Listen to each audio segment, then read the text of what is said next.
হেঁপাহৰ ভোগালী বিহু এতিয়া পদূলি মুখত আৰু এই ভোগালীক আদৰাৰ বাবে উজনিৰ পৰা নামনিলৈ চলিছে ব্যাপক প্ৰস্তুতি ব্যতিক্ৰম হোৱা নাই চতিয়া মই বৰ্তমান উপস্থিত আছো চতিয়াৰ চতিয়াল গাঁৱত আৰু এইদৰে চতিয়াল গাঁৱতো ভোগালীক আদৰাৰ পূৰ্ণ প্ৰস্তুতি চলিছে এইদৰে চতিয়াৰ পথাৰত এইদৰে এতিয়া ডেকা বুঢ়া সকলো মিলি ভেলাঘৰ নিৰ্মাণত ব্যস্ত আছে আৰু এই চতিয়াল গাঁৱৰ এক বৈশিষ্ট্য আছে যে ইয়াত পৰম্পৰা অতীতক ধৰি ৰাখি আধুনিকতাৰ কিছু সংমিশ্ৰণ ইয়াত ঘটাইছে ইয়াত এইবাৰ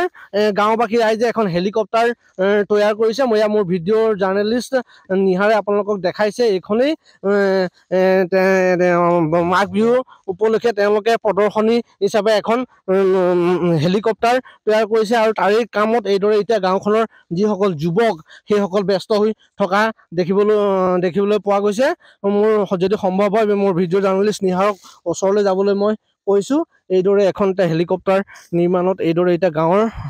লোকসকল পূৰ্ণোদ্যমে ব্যস্ত হৈ পৰিছে অকল পুৰুষসকলেই নহয় বৃদ্ধসকলেও এইদৰে এতিয়া কামত সহযোগিতা কৰি আছে ভিডিঅ' জাৰ্নেলিষ্ট নিহাৰে আপোনালোকক ইয়াৰ সমগ্ৰ দৃশ্য দেখুৱাইছে এয়া হৈছে চতিয়াল গাঁৱৰ পৰিৱেশ এইদৰে এতিয়া আপোনালোকে দেখিছে যে বয়োজ্যেষ্ঠ এইসকল 80 ঊৰ্ধৰ বয়োজ্যেষ্ঠ লোক এইদৰে এতিয়া পথাৰত ভোগালীক আদৰাৰ বাবে এতিয়া পূৰ্ণোদ্যমে ব্যস্ত আছে মই পোনে এগৰাকী লোকৰ ওচৰলৈ যাবলৈ চেষ্টা কৰিম আৰু তেখেতৰ পৰা জানিবলৈ চেষ্টা কৰিম আপোনালোকে ভোগালীক আদৰাৰ প্ৰস্তুতি তুংগত উঠিছে হয় আমি পৰম্পৰা ৰক্ষা কৰি চতিয়াল গাঁওবাসী আজি বহুত দিনৰ ধৰি আমি এই ভোগালী পৰম্পৰা ৰক্ষা কৰি আহিছোঁ ব্যতিক্ৰমীভাৱে 2008 চনৰ পৰা আমি ব্যতিক্ৰমীভাৱে এই বিহুভাগ উদযাপন কৰিছোঁ ইয়াত প্ৰদৰ্শনী হিচাপে আমি কিছু বস্তু তৈয়াৰ কৰোঁ সেয়া ব্যতিক্ৰমী কিন্তু আমাৰ যিটো মূল ভেলাঘৰ ভাগ আমাৰ নিৰ্মাণ হ'ব আৰু এই যে হেলিকপ্টাৰ বা এই ম'হ গৰু এইবিলাক এয়া আমাৰ পৰম্পৰা এই পৰম্পৰা ৰক্ষা কৰি আৰু গোটেই ৰাতিটো মানে এই সংক্ৰান্তিটো শ্ৰেষ্ঠ সংক্ৰান্তি বুলি আমি ধাৰণা কৰোঁ আৰু শ্ৰেষ্ঠ সংক্ৰান্তিটোত আমি গোটেই ৰাতি উজাগৰি নিশা কটাই পিছদিনাখন পুৱা খোলে তালে আমি নদীত গা ধুওঁ গংগা স্নান কৰা হয় এতিয়া ধাৰাঘৰ কিছুমান নাম আছে এনেকুৱা যেনেকৈ মাধৈ মালতী ফুল চালত শুকাল হৰি নাম গাওঁতে ৰাতি পুৱাল এনেধৰণৰ ব্যতিক্ৰমী নাম কিছু আছে এই নাম ধাৰাঘৰৰ বাহিৰে আৰু আনত ক'তো গোৱা নাযায় সেইকাৰণে এই পৰম্পৰাটো ৰক্ষা কৰি আমি আছোঁ আৰু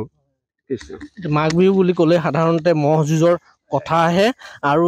এইসকল চতিয়াৰ লোকে এইদৰে এতিয়া ম'হৰ যি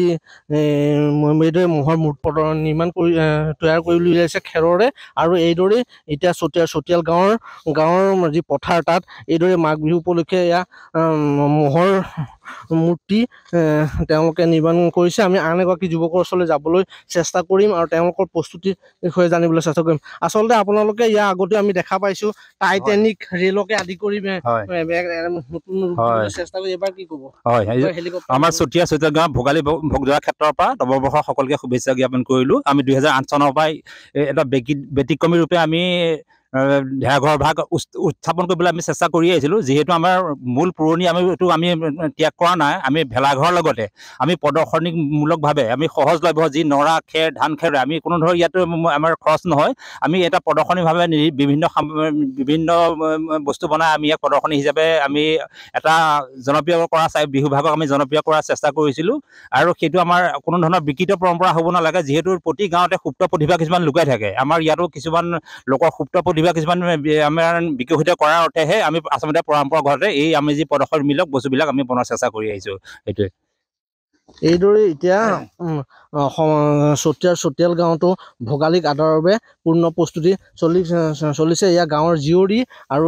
এইসকল মহিলা এইসকল লোকেও ইতিমধ্যে ইয়াত সহযোগিতা আগবঢ়াইছে আৰু মাত্ৰ কেইটামান দিন বাকী থকা অৱস্থাত এইদৰে এতিয়া ভোগালীক আদৰাৰ বাবে সমগ্ৰ অসমৰ লগতে চতিয়াতো ৰাইজ পূৰ্ণোদ্যমে ব্যস্ত হৈ থকা পৰিলক্ষিত হোৱা দেখা পোৱা গৈছে।